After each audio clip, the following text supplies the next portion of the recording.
How's it going, everybody? And welcome to another episode of Pillow Talk. We're in the VIP lounge. My name is Marcus. And I'm Nina. Y'all can't tell, losing my voice. Yeah. Just as we were recovering. You're getting sick. Got the cooties. Yeah, you do. It's really funny how last week we were talking about recovering, and then now it's just... Yeah. Yep. Anyway, that's not going to stop us from having the best time of our lives on... It's not stopping me from having the best. Yeah. Oh, no. Anyway, we talk a lot about how to get into a relationship. At least that's what we've previously been talking about. But something that I wanted to talk to you about today was what happens when you're in one, and do healthy couples not lose the spark? True or false? What are your thoughts on that? I think there is one point where a lot of people feel like, oh, we lost this spark. And I think it's that transition from the honeymoon phase to this is real life. Yeah. This is every day. Yeah. This is what we're expecting. Yeah. So in that sense, I almost take it as if it's usually the first time that a couple faces hardship in their lives. I don't know if that's what... I can see that. That's kind of where you see it. But I think traditionally, because a lot of times people are usually going through very happy moments in their honeymoon phase, they don't necessarily see any problems as red flags. They never see problems as obstacles that they necessarily need to face, because they're kind of like, too blinded by the love. Yeah, I'll use us as an example. I think the first time where I felt that, not necessarily that we'd lost this spark, but that I was scared that we were going to, was when we had moved out of your apartment, which you had another roommate, and we moved into another apartment, which we had a roommate. But then after they moved out, it was just you and me. Oh, yeah. I think at that point I was really excited, but then maybe like a couple months in, I started getting really scared, thinking that, oh, like, what if he thinks I'm boring? Or what if he's not interested in me anymore? Yeah. And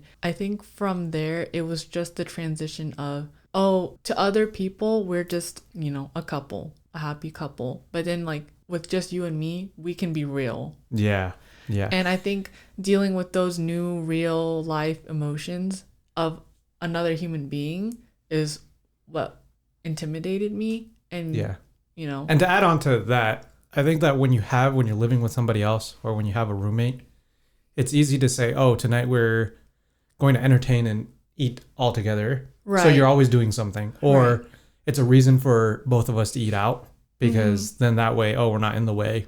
Yeah. And I think that when we had a roommate, it was also that you and I are also not the type of people to just mooch in public, or You mean not smooch? act like not mooch. Oh yeah, smooch.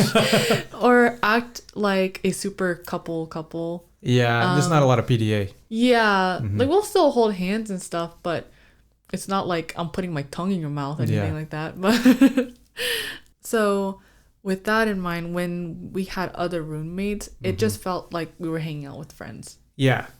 So it was never as if we were living together, and we never had the reality of, oh, what do we do when it's just you and I? Yeah, I agree with that. And I think a lot of couples that transition into that phase too, when they're out of, oh, every day is a date. Every time we see each other, it's an exciting, entertaining time. Yeah. Into it, oh, what do we do? How do we make it more special, right? How do we live with each other in silence? Yes. Yeah. Yes. That's a big question that I think a lot of people don't know how to answer, and nobody even looks for that until it just happens. Yes. So I think when people look at us now, when we say, oh my gosh, you're my best friend, or every day I'm so grateful to be with you, I can tell him anything, and I just know him like the back of my hand. Things like that take time. Yeah. They take a lot of time, and it's not anything that comes immediately. And that was a reality check that I had when it was just you and me. And also at that point was, I think we were together for 1 year, and then COVID happened. Yeah. So that first year where it was just you and me, I remember thinking to myself sometimes, what do I do? Yeah. Yeah. I was like, how do I navigate this? Because this is really new to me, because I think we were like 20. Yeah. 2021. 2021, our first serious long-term relationship. How do we navigate this? How do we maintain a sense of individuality while we're growing into our own people? Yeah. But while also being emotionally supportive. And of we're sharing our partner. lives too at that point. And not to say that this is something that you ought to do, but at some point you have to be able to sit in a room in complete silence with your partner and feel comfortable.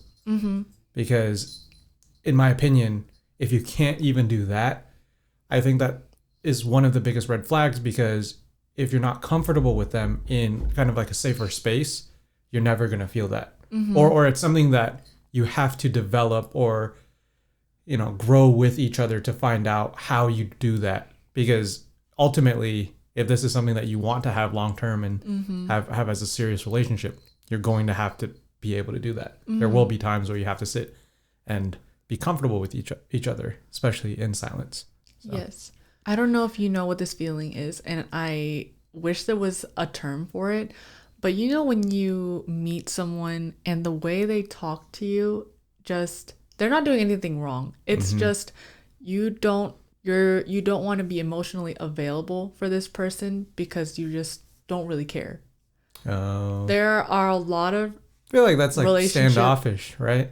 Yeah, I would say there are a lot of Reddit relationship advice questions where people are saying the same thing. Really? So I've seen so many where somebody's like, oh, I don't really want to deal with my girlfriend being like this because I just don't care. How do I navigate that? I think that if you don't have that sense of commitment to begin with, probably shouldn't be in a relationship. And that's something I wanted to highlight, because obviously there's growing pains in relationships, and that's what we're talking about. But I think there's an important balance between what is something that is an actual growing pain for the relationship and what is something that is entirely unique to that one person. Right.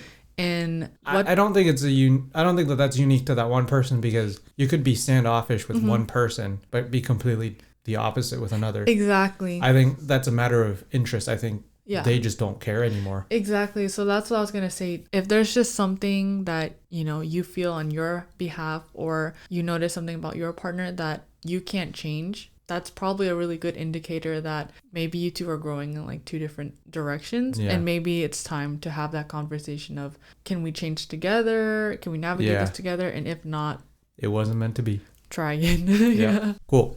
So very good points. Now, when it comes to navigating these challenges, at what point do you think that you should call it quits? That's where I was trying to get to. I don't know how to word this exactly, and I wish I did, because what I'm saying comes from experience, and I wish it's like telling someone, what does the color blue look like? You know? You have to see it to believe it. You're gonna have to, when you're dating someone, especially from early to long term, it doesn't matter how long you've been dating this person or even married. I would always encourage you to ask yourself why. If something happens that makes you feel a certain way, take the time to ask yourself, why do you feel this way? And give yourself the answer that comes to you right away. And that's what I did a lot when I was dating people. So, for example, we'd go out on a date. He said something that made me upset. I would take some time to myself later. It's not like meditating or anything. I'd just think about it. I'd be like, just reflecting on why did that make me feel upset? And then it would be, my initial answer would be like, because he didn't pay the check or something, or because he didn't say thank you.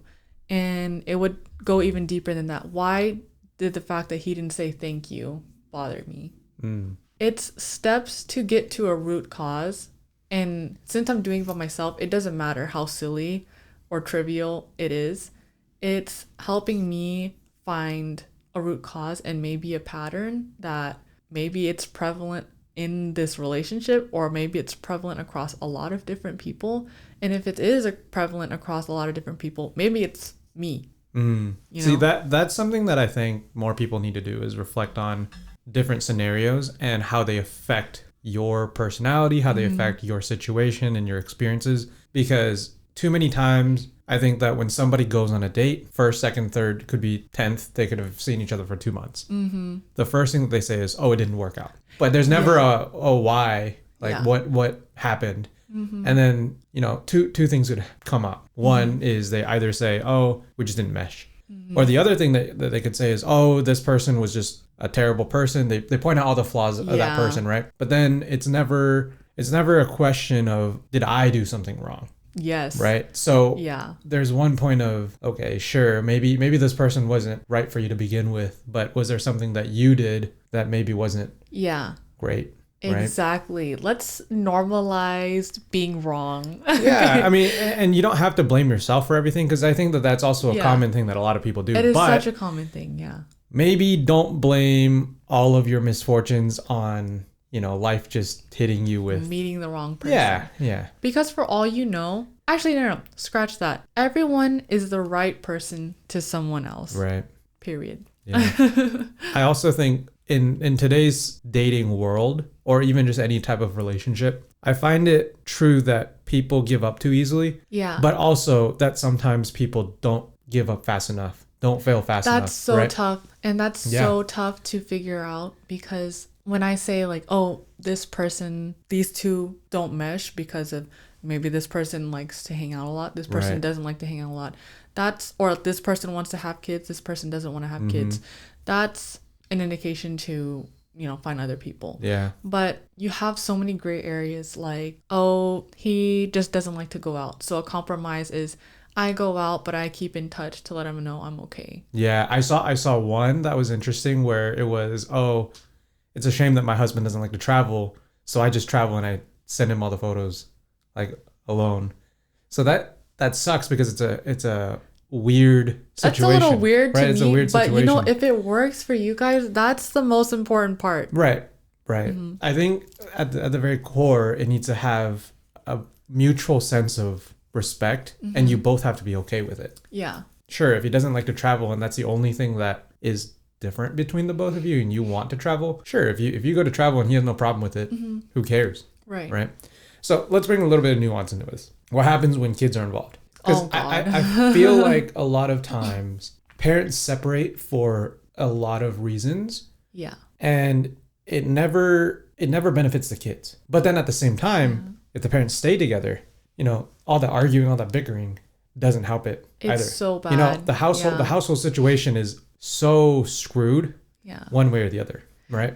And what are your thoughts on this? It's so tough, because I think about this all the time too. Yeah.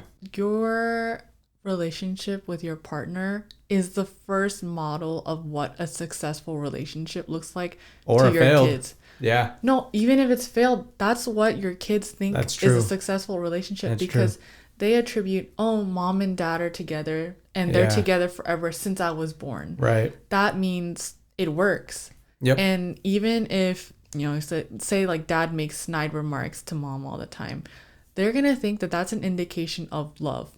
Yeah. And they're going to seek out, whether they want to or not, they're going to seek out the person that makes snide remarks like that, because that's what they know that's what they know is love between two adults. And that's, oh my gosh, that's like anything. I don't want to be a model where one day my kid is going to be dating someone that is completely horrible for them, and I have no power over it because I made the wrong decisions of modeling what an improper relationship looks like to them. And too many people, I feel like, have children just to have children. That is a whole can of worms. There is so many people that feel entitled to say that you should have kids. Yeah, and I don't want to say that, you shouldn't reproduce, but like some of y'all shouldn't reproduce. That's a hot take. It's the truth. Just because you can doesn't mean you should. Exactly. Yeah. Okay, so let's backtrack. You said there was what question did you ask me again about kids? The initial question was, what are your thoughts when children come into the mix of a relationship and there is trouble in the relationship? So you don't necessarily have to be married. Yeah. Right? But let's just say, married or not, you both have an offspring, you have a kid, and or maybe kids, and those kids now have to bear the burden of what your relationship has to, offer, whether it be struggles, all your successes, etc. That's a really tough situation because you never know Yeah. everybody's relationship. But I'm going to assume, for this example, I'm going to assume it's between a couple that just doesn't meet eye to eye on maybe life philosophies. I don't know how big or small, but nobody's in physical danger. Yeah. It's just a difference of opinion. Yep. I think if I was in that position, it would almost feel like, what is that word? But a separation of sorts. So when you go to work, it's a place of business and professionalism. Everything that is in your personal life doesn't come with you to work. You're just there to work. Right. And for me, if I know that the opinion, like my kids are watching and they need a role model, I'm bringing forth that face to be a role model and not dealing with my relationships at the same time. Right. Does that make sense? Right. The relationship that I have with my husband is with him and only him. Interesting. And I'm not bringing that sort of business isn't going to be nowhere around the kids. Oh, interesting. I have a different thought about that. Completely opposite. I will clarify that it's not that I'm putting on a face that everything is totally fine 24/7. I want them to be able to see that what a real relationship looks like. But when it comes to maybe something like money matters or life philosophy or anything that is personal to my husband and I, that's not anything that they should be hearing, I kind of disagree with that. So where I'm going to come in and say that what I think is completely opposite is that if your kids are at a point where they can understand stuff, obviously if it's a toddler, you can't talk to them that way. I think any age before 9, I think is really tough. It's tough. But I think it's realistic to think that if your child is about 10 years of age, they have some comprehension for you to sit them down and say, hey, mom and dad are going through some tough times. Yeah. Just be real with them. Because I also think that a lot of times parents tend to shelter their kids from a lot of these real conversations. I can see that. And if these children in their prime time for understanding and learning never get to face or see how you combat actual problems in life, I think you're doing them more of a disservice in life. I totally agree with that. And it's just tough because how do you know what's the right thing to show them? Right. Because I have been around adults where they experience marital issues and they do not show it correctly. Right, exactly. It usually ends up being in like arguing, like lots of yelling, screaming, right? Yeah. But I think if you truly cared about your children, in my opinion, both parents, it doesn't matter who in the party is in the wrong, who in the party is in the right. Maybe somebody had an affair. Doesn't matter. Yeah. I think it's worth sitting down with your children and saying, hey, mom and dad are going through a tough time. You might or might not see one or the other parent, more or less. Doesn't mean that they love you any less. Yeah. That's just how it is. Yeah. Right? If you don't give them, in my opinion, if you don't even respect your kids or love them enough to give them that information, and then all of a sudden you go through this nasty divorce, that's why kids have such a tough time nowadays. I'm not even saying that parents have to fight through a relationship. I'm not saying anybody needs to feel confined into a relationship, stuck to a relationship just because of their kids. But, if you love your kids enough, you'll give them a reason as to what happened. Yeah. Because I think the consequence of not telling them is that the kids then think it's their fault. You're so right. You're so right. And then think about that. I love having this conversation. Yeah, think about that. Now you've got troubled kids who can't let go of the fact that their parents separated for no good reason. So they don't know. Yeah. So now they're making up reasons in their head. Yeah. That's even worse. See, that's tough. Having kids is tough. Yeah, that's we don't tough. have any kids, but I think about it all the time, and I just can't imagine how anybody navigates that situation. Let me just say this too. If you haven't thought about the worst case scenario, and I'm not even saying, what if your partner dies? Like that's probably the worst case, right? But let's just say that if you and your partner haven't had a real talk of, okay, what happens if we are committed, we have a child, and then we end up separating? If you don't have that conversation, don't have a kid. Right. How is that fair? Yeah. And I think too many people, again, like we said, feel so entitled to assume that you're going to have a child after you get married. Yeah. Or even before, people just want kids, just regardless. If you're having a child just to have a child, I don't think that's really, fair, right? It's not fair to everyone involved. Right. It's not fair to yes. you or your partner because you're not adequately prepared. Yep. And it's not fair to the kid because you're just giving them a random life that may or may not have been, Yeah. I would say it this life. way. You shouldn't be gambling your child's life off of a very short term of emotions that you feel, right? Yeah. And also, your child doesn't owe you anything because you decided to bring them into the world. Oh my gosh. Yeah. I am not on Facebook because I see so many people say, "Oh, you should have kids." It's because you don't have kids, you don't have anybody to take care of you when you're like old. That's not that's not the responsibility, to be quite honest with you. Do your kids take care of you? Right. Do your kids read your Facebook comments? Yeah. It would be nice, in my opinion, if we had kids and then they ended up taking care of us in the future. But that's also not the reason that I would have kids. You had kids, right, yeah. Right. Yeah. I would have kids because I wanted to, because they wanted to have, I wanted them to succeed in life or experience life the way that I have. Not, I'm growing old and I don't have... I need a babysitter. Yeah, I need a babysitter. I need somebody to change my diapers. Oh my God. Yeah. Anyways, what kinds of things can people do in long-term relationships to maintain their relationships? So, in order to reignite the spark, you should go back, take 10 steps back to remember what it was that you enjoyed doing together in the first place. Too many times people, in my opinion, grow old. They're in their they're middle-aged, probably in their mid-40s. They've been married for 20 some years and they say, "Oh, the spark's gone."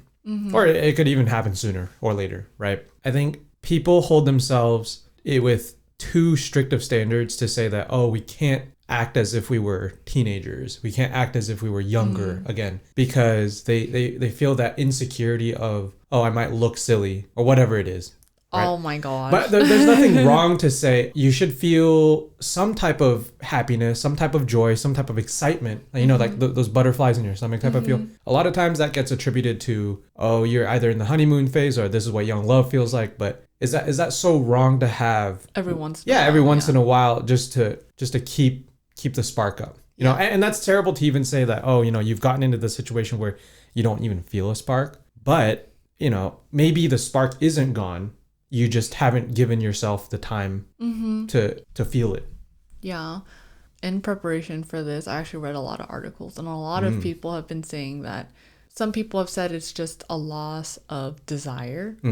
Like they're not attracted to their partner anymore. It's just the mounting responsibilities they have in their lives. It's the lack of communication, of course. And it's also not having enough sex. Interesting. Okay. So that's just kind of like what I read or accumulated. I might say this. The first and the last thing that you mentioned, lacking that luster and then also not having enough sex. I feel like as you grow older, first of all, we all gonna age.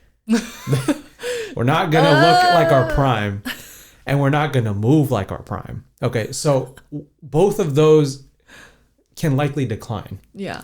So I think it's wrong to have a relationship that's based on those two principles alone. Yeah, no. But at the same time, I could understand why, if you start having less of both, less of a desire for your partner, but then also have less sex, then it may lead to a separation or divide between both of you. But there are other ways around it. You can't tell me that the only thing that was good was how they looked and how they were in bed. Yeah. Yeah. I agree with you to an extent. I think it's important to realize that everybody has different sex drives. I think desire is like a desire or attraction. I feel if you meet the right person, you'll always have that desire and attraction towards them.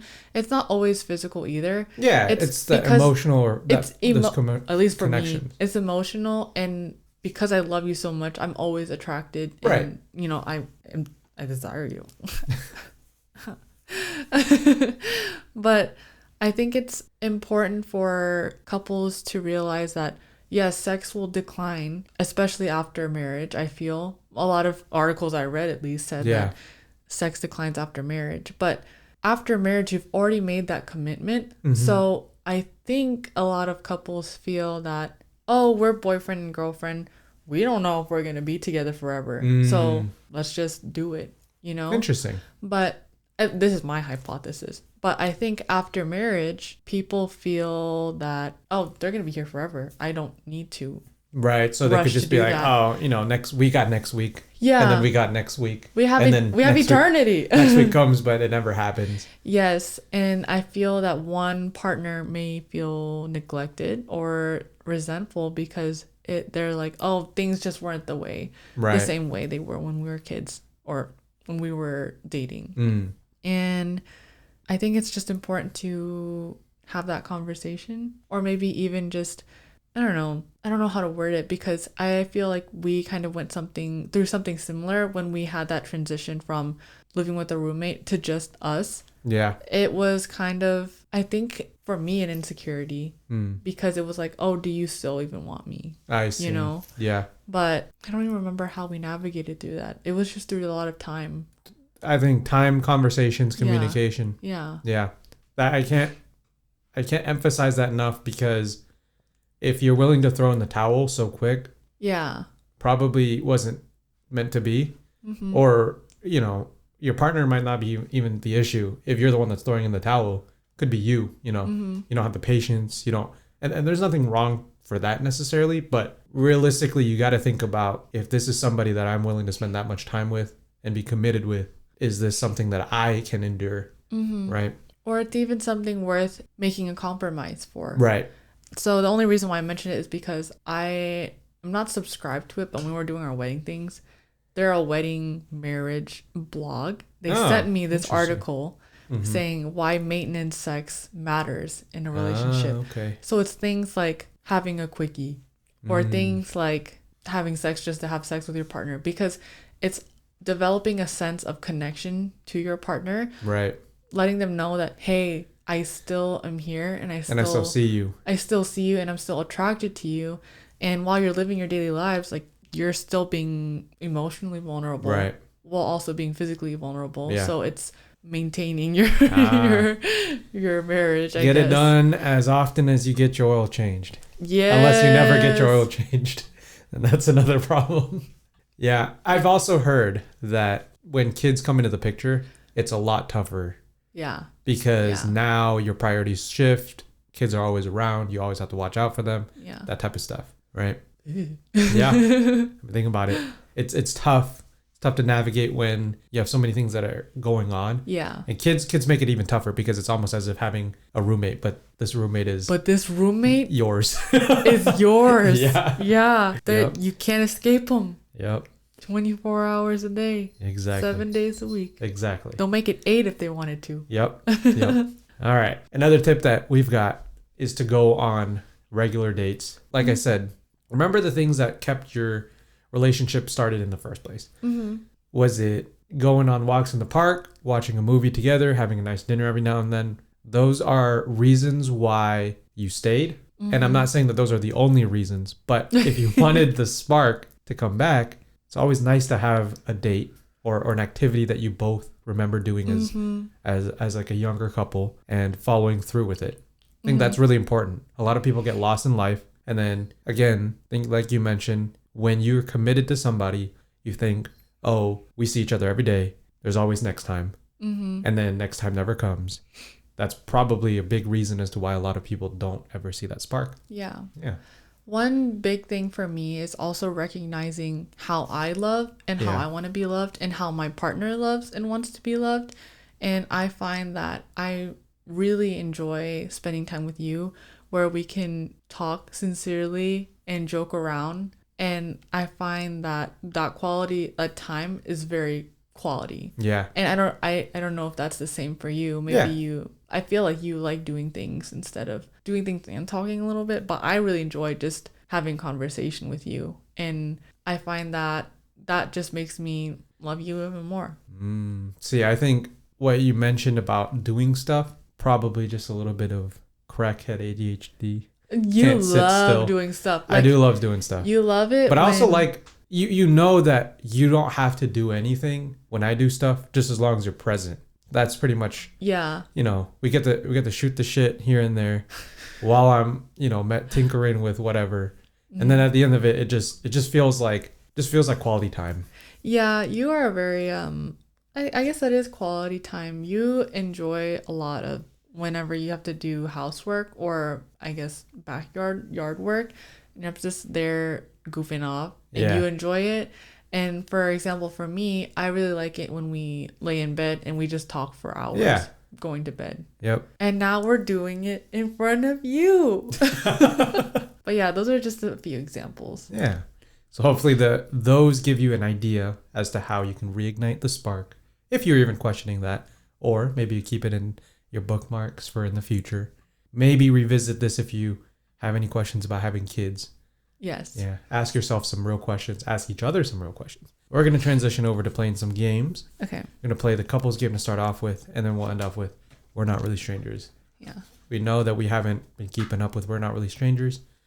Not saying that we found a new love, but we're just trying some other stuff. You found a new love. I still like that We're Not. All right, fine. We're still going to play that. Okay. I'm ready. This is Match. What is the worst movie we've ever seen? I got 2. You got 2? I think I have 2 as well. All right.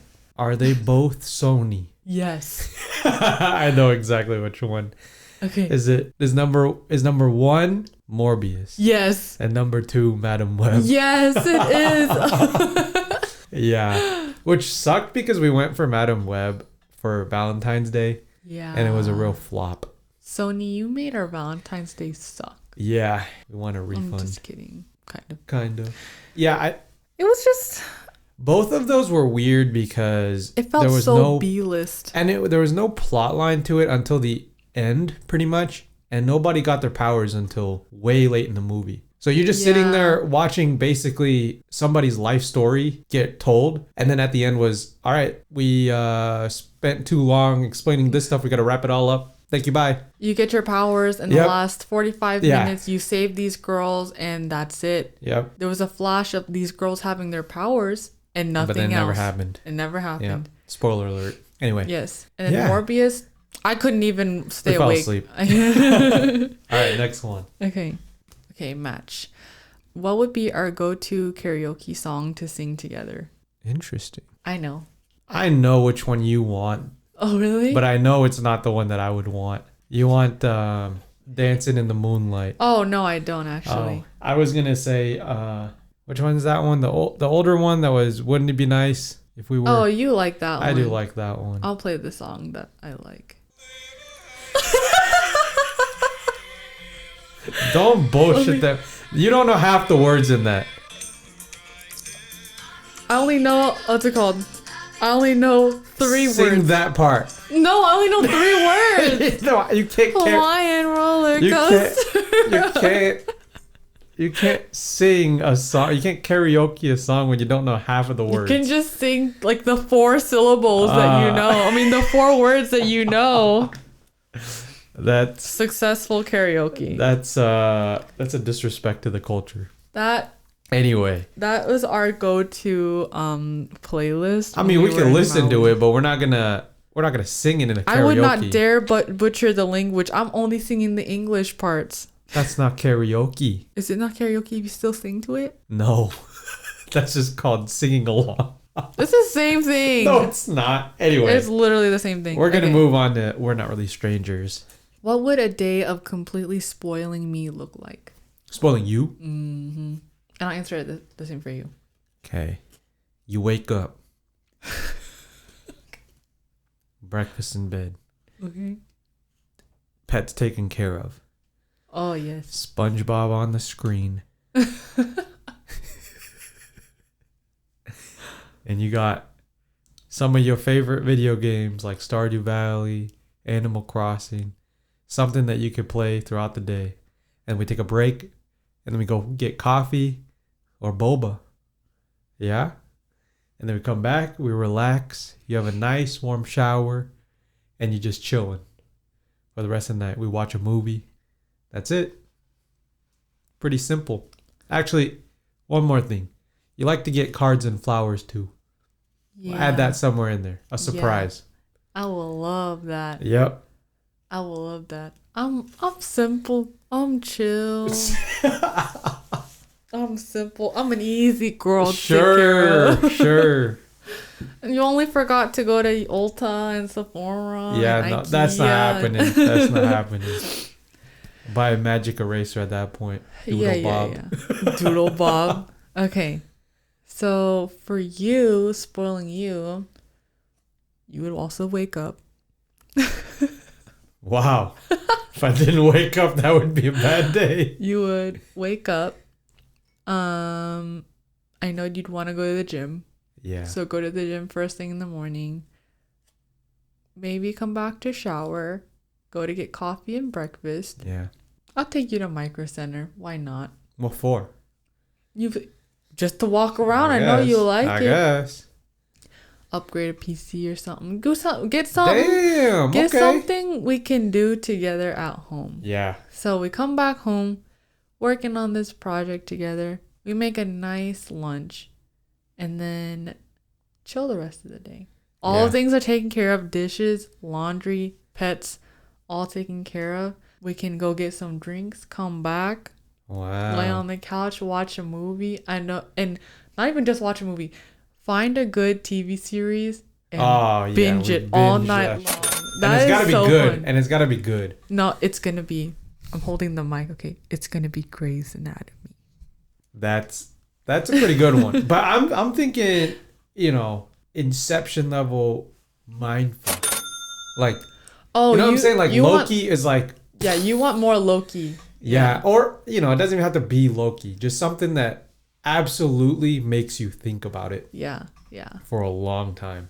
Yeah, not quite conspiracy level, but like no, just something like a fictional show that's like that's crazy. That's a thinker, Yeah, I love those. Yeah, that's. And we just keep watching it until we fall asleep. Yeah.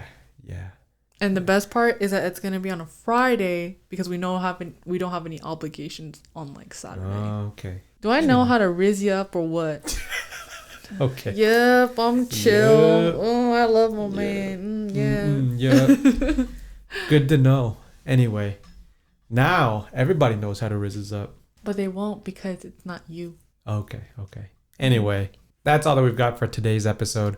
We hope that you enjoyed it. We hope that it made you think a little bit about, your relationship, your future relationships, your current relationships. It's a little bit of a thinker. Yeah, it's a little bit of a thinker. Anyway, will it change your life? Who knows? Might be something good to keep for yourself on the side. Share with your friends. Again, my name's Marcus. And I'm Nina. This is Pillow Talk in the VIP Lounge. We'll catch you all later. Peace out. Girl, I hope it changed your life.